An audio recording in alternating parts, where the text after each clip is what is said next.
Hi friends, welcome to Rajahmundry home recipes.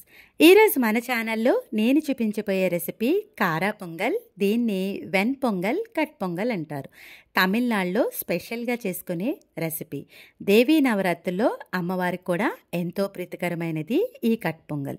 ఎప్పుడూ రెగ్యులర్గా చేసుకునే వైట్ రైస్తో కాకుండా హెల్దీగా బ్రౌన్ రైస్తో చేసుకోండి. రుచిగా ఉంటుంది, ఆరోగ్యానికి కూడా ఆరోగ్యం. వైట్ రైస్తో కట్ పొంగల్ ఎలా చేయాలి ప్రీవియస్గా వీడియో చేశాను. ఇంట్రెస్ట్ ఉన్న వాళ్ళు డిస్క్రిప్షన్ చెక్ చేయండి. ఇప్పుడు పొంగల్ తయారు చేసుకోవడానికి నేను ఇక్కడ హాఫ్ గ్లాస్ దాకా బ్రౌన్ రైస్ తీసుకుంటున్నా. బియ్యంలోకి మునిగేంత వరకు నీళ్ళు వేసుకుని బియ్యాన్ని శుభ్రంగా ఒక 2 సార్లు అయితే కడిగేసుకోండి. బ్రౌన్ రైస్ ఉడకడానికి కాస్త టైం పడుతుంది. ఇలా కడిగిన తర్వాత దీంట్లోకి ఫ్రెష్గా వాటర్ యాడ్ చేసి బియ్యాన్ని 1 గంట పాటు నానబెట్టండి. ఇలా నానబెట్టడం వల్ల బియ్యం అనేది తొందరగా ఉడుకుతుంది. ఇంకొక బౌల్ తీసుకొని మనం ఏ గ్లాస్తో బియ్యం తీసుకుంటున్నామో అదే గ్లాస్ తోటి 1/2 గ్లాస్ దాకా పెసరపప్పును వేసుకోండి. పొంగల్కి ఇలా పప్పుని బియ్యాన్ని ఈక్వల్ క్వాంటిటీలో తీసుకుంటే కమ్మగా ఉంటుంది. ఒకవేళ మీకు ఎసిడిటీ ప్రాబ్లం ఉంటే కనుక పప్పును కాస్త తగ్గించి కూడా వేసుకోవచ్చు. మునిగేంత వరకు నీళ్లు వేసుకొని పప్పును కూడా శుభ్రంగా కడిగేసి పప్పులో కూడా ఫ్రెష్గా వాటర్ యాడ్ చేసి పెసరపప్పుని ఒక అరగంట నానబెడితే సరిపోతుంది. బియ్యం పప్పు నానిన తర్వాత పొంగల్ చేసుకోవడానికి ప్రెషర్ కుక్కర్ తీసుకొని దాంట్లోకి 2 స్పూన్ల దాకా నెయ్యిని వేసుకోండి. నేతిలో పెసరపప్పుని వేయించడం వల్ల పొంగల్ అనేది చాలా కమ్మదనంగా ఉంటుంది.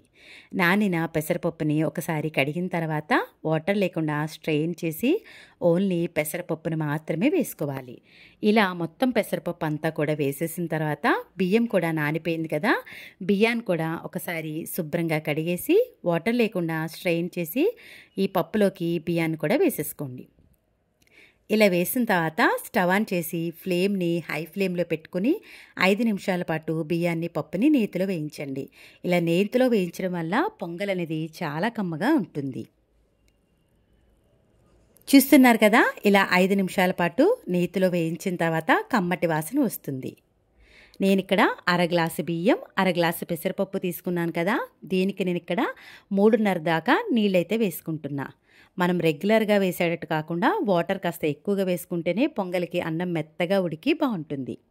1/2 స్పూన్ దాకా జీలకర్ర, అలానే 1/2 స్పూన్ దాకా మిరియాలు వేసుకోండి. కొద్దిగా కరివేపాకు, 1 స్పూన్ దాకా అల్లం ముక్కలు కూడా వేసుకుంటున్నా.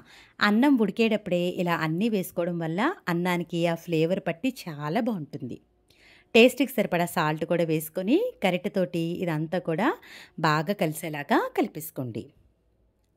చూస్తున్నారు కదా, ఇలా ఈవెన్గా మిక్స్ చేసిన తర్వాత కుక్కర్ పైన మూత పెట్టేసి లిడ్ క్లోజ్ చేసి విజిల్ పెట్టి మీడియం ఫ్లేమ్లో 6 విజిల్స్ రానివ్వాలి.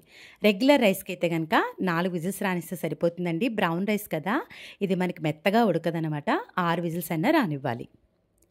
ఇలా విజిల్స్ వచ్చేసిన తర్వాత కంప్లీట్గా ప్రెషర్ పోయిన తర్వాత మాత్రమే కుక్కర్ మూత తీసి చూడండి. ప్రెషర్ పోయిన తర్వాత కుక్కర్ మూత తీసి చూస్తున్నాను. బియ్యం అయితే మనకి ఉడికింది కానీ ఇంకా దీంట్లో వాటర్ అనేది ఉండిపోయింది. ఇలా మీకు వాటర్ లేకపోతే పర్లేదు, కానీ ఒకవేళ వాటర్ ఉంటే కనుక స్టవ్ మీద పెట్టేసుకోండి. మీడియం ఫ్లేమ్ మీద ఒక 10 నిమిషాల పాటు ఉడికించండి. ఇలా ఉడికిస్తున్నప్పుడు 1 స్పూన్ దాకా మిరియాల పొడి కూడా వేసుకుంటే, మిరియాలతో పాటు మిరియాల పొడి కూడా వేసుకోండి. మనకి పొంగల్ అనేది కమ్మదనంగా స్పైసీగా చాలా బాగుంటుంది. మిరియాల పొడి అంతా కూడా బాగా కలిసేలా కలిపేసుకుని దగ్గరగా ఉడికిన తర్వాత స్టవ్ ఆఫ్ చేసేసుకోండి. ఇప్పుడు పొంగల్ తాలింపు పెట్టుకోవడానికి వేరే ప్యాన్ తీసుకొని దాంట్లోకి నూనె వేసుకోండి. నూనెతో పాటు నెయ్యిని కూడా వేసుకోవాలి. మీరు వద్దు అనుకుంటే కంప్లీట్గా నెయ్యితోనే తాలింపు పెట్టుకోవచ్చు. ఇలా నూనె నెయ్యి వేసుకొని తాలింపు పెట్టుకుంటే చాలా బాగుంటుంది. ఇలా కొంచెం హీట్ అయిన తర్వాత 1 స్పూన్ దాకా చాప్ చేసి పెట్టుకున్న అల్లం ముక్కలు వేసుకోండి. అల్లాన్ని ఇలా చిన్న ముక్కలుగా చేసుకుంటే బాగుంటుంది. 1 స్పూన్ దాకా మిరియాలు, అలానే కొద్దిగా జీడిపప్పు కూడా వేసుకుంటే తినేటప్పుడు జీడిపప్పు తగులుతూ బాగుంటుంది. క్లీన్ చేసి పెట్టుకున్న కరివేపాకు, కొద్దిగా పచ్చిమిర్చి ముక్కలు కూడా వేసుకోవాలి. పచ్చిమిర్చిని కూడా ఇలా చిన్న ముక్కలుగా కట్ చేసుకోండి. 2 లేదా 3 ఎండుమిర్చి కూడా వేసుకొని ఫ్లేమ్ని మీడియం ఫ్లేమ్లో పెట్టుకుని పోపుని మాడకుండా ఫ్రై చేసుకోవాలి. చూడండి, ఈ విధంగా మనకి చక్కగా మాడకుండా ఫ్రై అవ్వాలి. ఇలా ఫ్రై అయిన తర్వాత దీంట్లోకి 1 స్పూన్ దాకా జీలకర్రను కూడా వేసుకోండి. లో ఫ్లేమ్లో పెట్టుకుని ఇంకొక సెకండ్ పాటు కలుపుకుంటూ ఫ్రై చేసుకోండి. ఇలా వేగిపోయిన తర్వాత ముందుగానే ఉడికించి పెట్టుకున్న రైస్ వేసుకొని రైస్ అంతా కూడా పోపులో బాగా కలిసేలాగా కలిపేసుకోండి. నేతిలో ఇలా రైస్ వేసిన తర్వాత మీడియం ఫ్లేమ్లో ఒక 10 నిమిషాల పాటన్నా ఉడికించుకోండి. పొంగల్ టేస్ట్ అయితే చాలా బాగుంటుంది. ఇలా బబుల్స్ వస్తూ ఒక 10 మినిట్స్ మనకి కుక్ అయితే సరిపోతుంది. ఇలా అయిన తర్వాత స్టవ్ ఆఫ్ చేసేసుకోండి. చూస్తున్నారు కదా, రుచికి రుచి ఆరోగ్యానికి ఆరోగ్యాన్ని ఇచ్చే బ్రౌన్ రైస్ పొంగల్ అయితే రెడీ అయిపోయింది. వీడియో నచ్చిందా? అయితే ఒక్క లైక్ ఇచ్చేయండి. మీరు ఇచ్చే లైక్ వల్ల మన వీడియో ఇలాంటి మరికొంతమందికి అయితే రికమెండ్ అవుతుంది. ఇంకెందుకు ఆలస్యం, మీరు కూడా నేను చూపించిన స్టైల్లో ఒక్కసారి బ్రౌన్ రైస్ పొంగల్ని ట్రై చేసిన తర్వాత ఎలా వచ్చిందనేది మీ అమూల్యమైన ఫీడ్బ్యాక్ని మటుకు నా కామెంట్ సెక్షన్లో తెలియజేయడం అయితే మర్చిపోవద్దు. మీ అందరికీ నా వీడియో నచ్చిందనే అనుకుంటున్నా. Thanks for watching my video. Please like, comment, share, subscribe my channel.